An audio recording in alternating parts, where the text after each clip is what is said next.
Aiziet, un šī ir ekipāža no Igaunijas. Viņi ir Igaunijas čempioni, Renē Derek Frīds Kiesalu.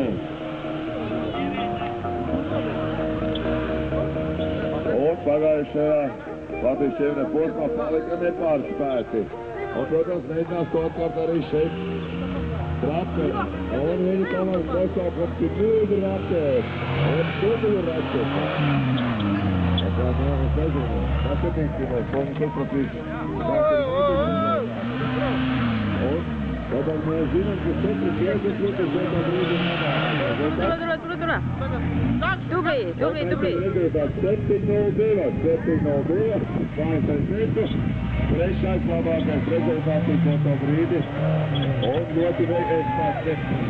Šitie gan paši ir braucu pa mazo mašīnu. Izskatās, ka viņi tomēr var uzvarēt to mūsu labāko ekipāžu. Ļoti dzīves sacensības starp divām labākajām Igaunijas un Latvijas ekipāžām. Un viņas arī brauc automašīnas. Viena tipa automašīna. Suzuki Samurai. Nē, nav gan. Vieniem ir Suzuki Samurai, otrs Suzuki Čipu.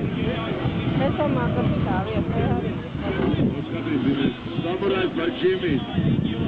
Ir tas spēcīgākais trapenes specialitāte.